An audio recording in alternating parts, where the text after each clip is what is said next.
Peter B. Collins, news and comment. It's Tuesday, November 29th, 2016. Donald Trump is assembling a cabinet that resembles the wrecking crew that Ronald Reagan brought to Washington. Cabinet members devoted to the destruction of the mission of the agencies that they are appointed to run.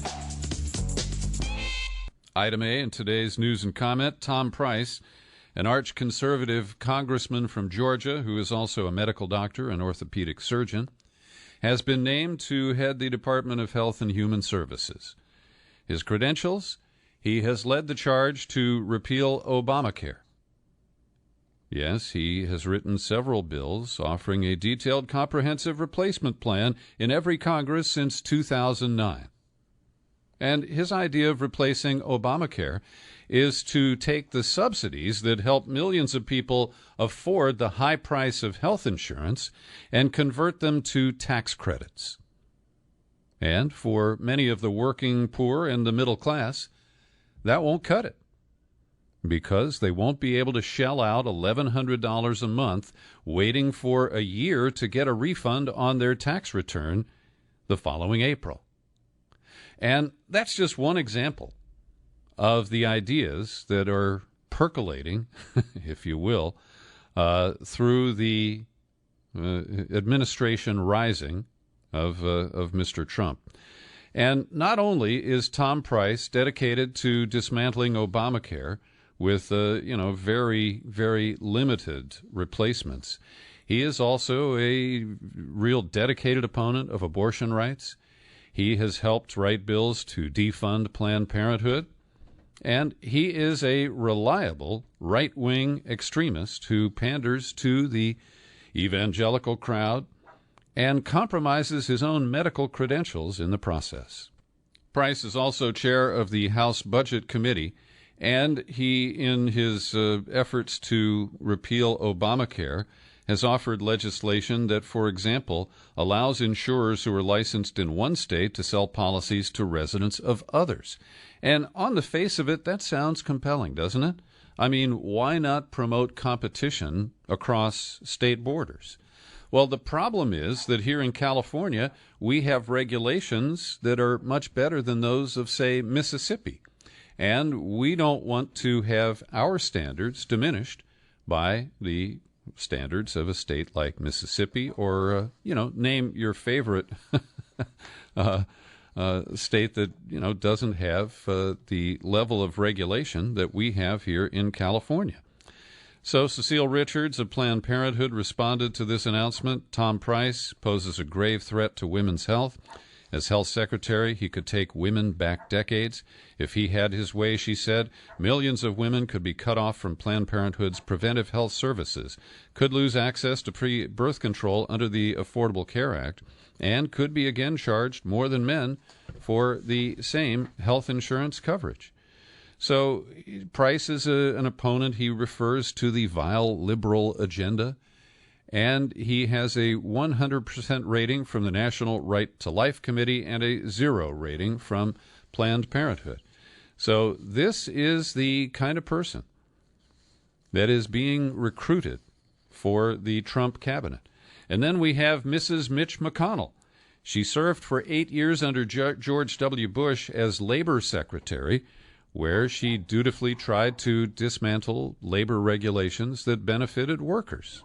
As Mitch McConnell's wife, Elaine Chao is a very powerful political player in Washington, an insider, and if Trump puts her in charge of transportation and follows through on his campaign ravings to invest in infrastructure in the country, it could be a very interesting role for her, as she will duke it out with her own husband, who, is not so committed to those kinds of investment. He'd rather put money into the Pentagon, in my opinion, than to rebuild our highways and bridges and infrastructure. So this could be a fascinating, if not bizarre, appointment, and it remains to be seen if Mitch McConnell will support his own wife. I'm sure he will, in a confirmation process that should be occurring over the next couple of months. The right-wingers are busy in Washington during the lame duck session. They deleted a clause from the defense authorization bill, that's the budget bill for the Pentagon, that would make a plan for females to be listed for the draft with the Selective Service system. Currently, only men register. The draft is not active, so it's really hypothetical in many respects. But this is just another way that the right-wing conservatives are dialing back initiatives that occurred under President Obama. Another one in Texas, well, using a commission and not the legislature, the Republican management of the great state of Texas has implemented a controversial new rule requiring that fetal remains, the product of an abortion, must be buried or cremated rather than disposed of as medical waste. And this is similar to a bill that has been made law in Mike Pence's Indiana. He, of course, is Donald Trump's vice president-elect. And Pence signed a package of abortion regulations, including this requirement that fetal remains be disposed of by cremation or burial. Now, it only applies if this comes out of a hospital or another medical facility and is treated as the result of an abortion. But a spontaneous abortion or a miscarriage does not carry the same requirement. That, to me, is clearly unconstitutional. And we will see as this law makes its way through the courts. The Indiana bill and a similar one in Louisiana, signed by its alleged Democratic governor, John Bel Edwards, those are headed to the courts, and so they will be tied up for some time. But in terms of pandering to the right wing, these are very effective measures, and the fact that they complicate a woman's access to abortion doesn't bother these people at all. Meanwhile, in North Dakota, the governor, Jack Dalrymple, has issued an order for the immediate evacuation of the main encampment of activists opposing the Dakota Access Pipeline. But an underling, a state official, said that he will not authorize law enforcement officials to carry out that order. Now, this echoes the ridiculous order that came from the Corps of Engineers last week, claiming that it's out of concern for the protesters and the harsh winter conditions on the North Plain there that requires them to, issue these orders. The governor has this authority under a 1985 law intended to direct and compel evacuations from any stricken or threatened area in the event of natural or man-made disasters. So it does seem to be a stretch to invoke it here. The Native American leaders are saying, "We are not leaving." That's a comment from LaDonna Brave Bull Allard. "We are standing. Ask every grandma who's standing out there," she said. She drew parallels to the long history of colonizers forcing indigenous people off their lands. "This time we are standing. This is taken land. We have a right to be here." Meanwhile, there is more concern that this will create a showdown that could lead to more police violence against the protesters. And while they're telling them that there are no plans to forcibly remove protesters, the authorities appear to be laying the groundwork for that. And there's also been a class action lawsuit filed on behalf of those who were injured on the night of November 20th. That was the night that they used the water cannons in sub-freezing temperatures, and they also used tear gas and pepper spray. And the idea here is that they need to try to set some limits on the level of force that is being used. One of the Native Americans named Black Elk said, "I feel like Morton County law enforcement is experimenting on us. It's like they received all this free military equipment and they're just itching to try it out." More than 24 people have been hospitalized. 300 were injured in that 24-hour period alone. And there's also a lot of spin and outright deception coming from law enforcement, claiming that there are paid agitators and protesters there, and there is no fact to back that up. There are also cases where the law enforcement officials have released blatantly inaccurate statements about protest actions, while using charged language to paint peaceful demonstrators as violence to public safety. Now, there is one case of a woman who apparently was carrying a handgun at a time when she was manhandled and brought down to the ground by a couple of the law enforcement officers on the scene. And I use the phrase law enforcement officers because we don't know who these people are. Some of them are Morton County sheriffs, but there are people with badges from 9 different states there. And it's very hard for outsiders to know who is who and who's calling the shots. In any case, a woman named Red Fawn Fallis is accused of this altercation with 2 cops, and a gun was discharged. They make it sound like it was her gun, but the news account is not explicit about that, and it's hard to know exactly what occurred there. The police allege she resisted arrest by tucking her arms under her body, and in the struggle, they heard 2 gunshots ring out and saw the ground near one officer's left knee explode. And they say they grabbed a gun from her left hand and handcuffed her. So, there are disputed accounts of what's going on here, but Red Fawn was being charged under a state law for attempted murder. Those charges have been dropped as they pursue federal charges of possession of a firearm by a convicted felon. I don't know the criminal history of Red Fawn, but that's what the authorities are saying. And this appears to be the only case of protester violence that I have seen so far. Now, to that class action suit, Kevin Gostola has written it up at Shadowproof and describes some of the injuries that occurred. Virginia Dundon, a Navajo woman, may never be able to see out of her right eye again. She was hit by a tear gas canister that was fired on that night of November 20th. And there are other issues that have surfaced. A woman named Mariah Marie Bruce, who's been there since sometime in mid-November, was there when the water cannon was fired on the night of November 20th. She had no gloves. She said it froze her skirt, and by the end of the night, she could barely move her hands.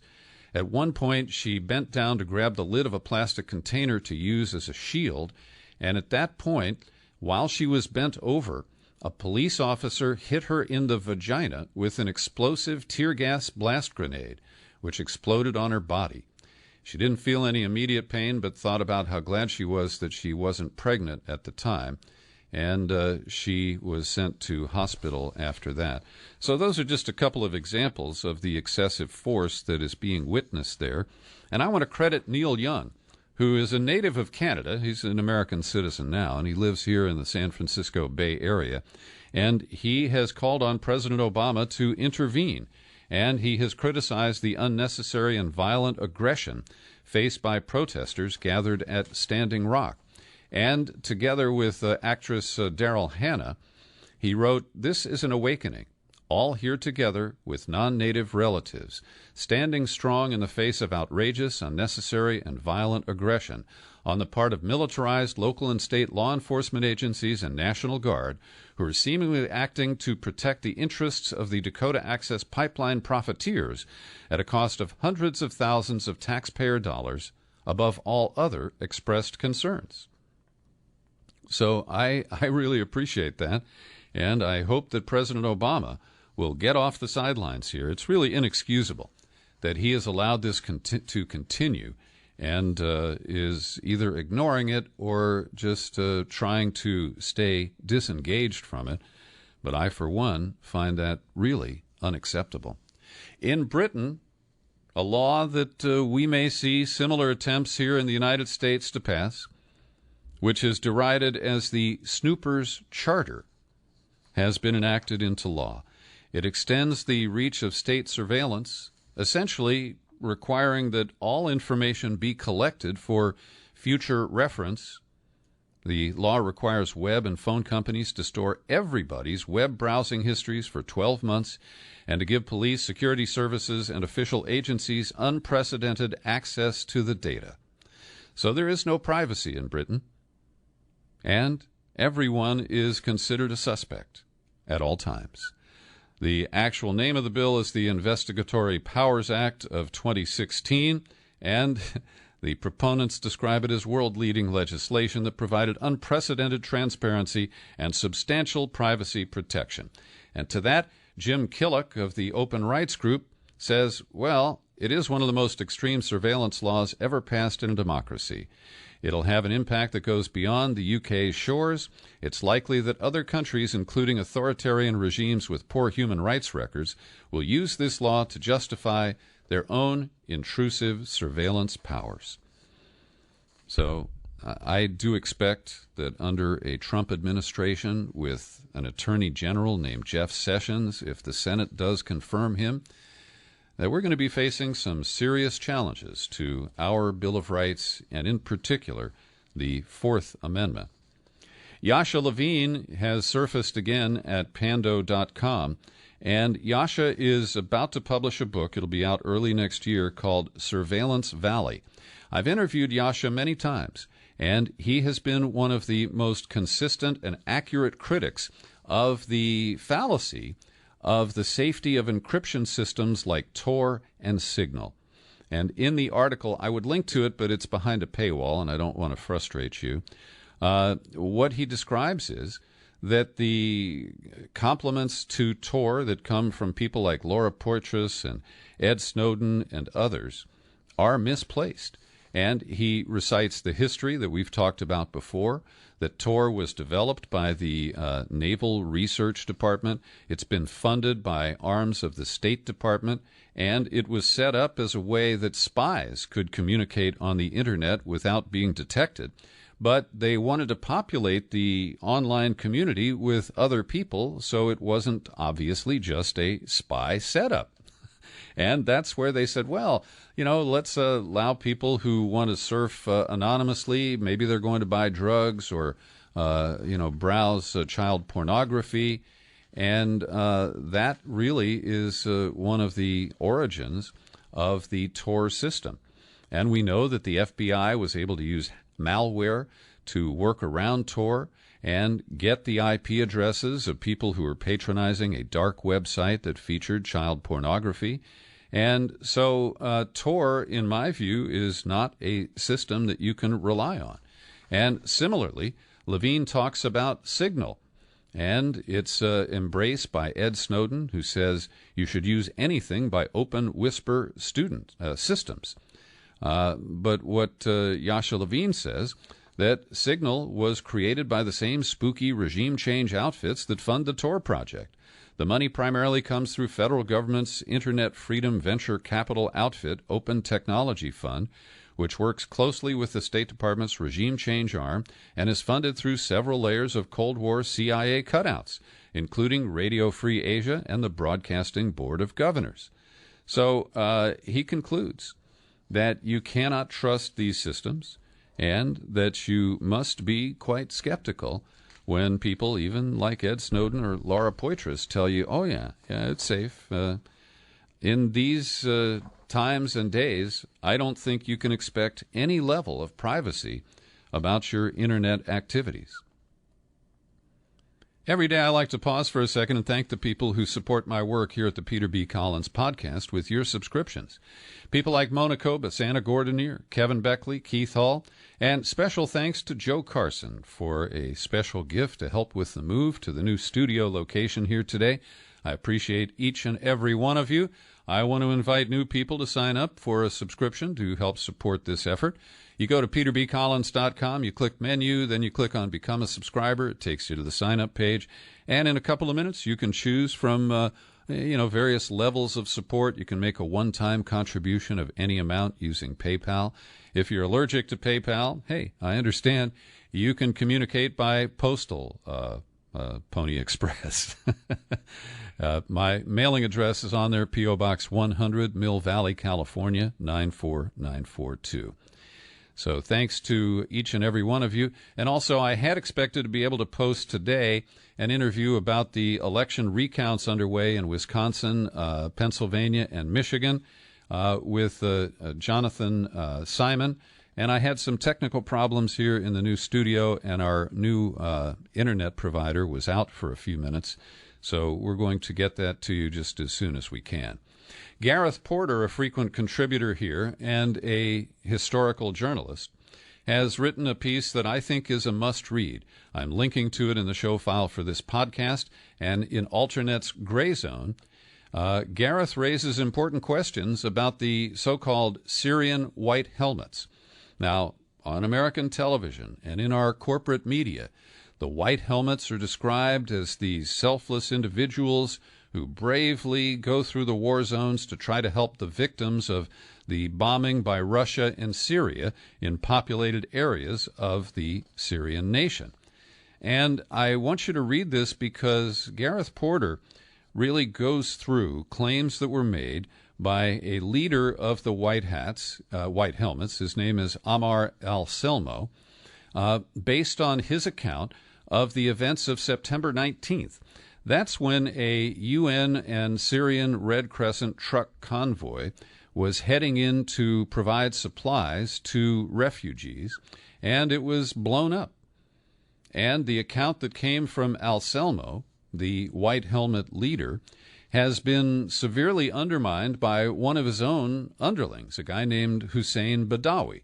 And in some detail, Gareth Porter goes through the claims that were made by al-Selmo, how they conflict with evidence from the ground and the report of Badawi, showing how al-Selmo's accounts shifted from when he talked to Time magazine to when he talked to the Washington Post, and that at one point he said he could see the attack, when in fact it was dark outside and there wouldn't have been much available light. So I remain skeptical. I link the white helmets to the same kind of propaganda that we saw during the first Gulf War, the effort to propagandize us that the evil Kuwaitis were dumping babies out of incubators in a hospital.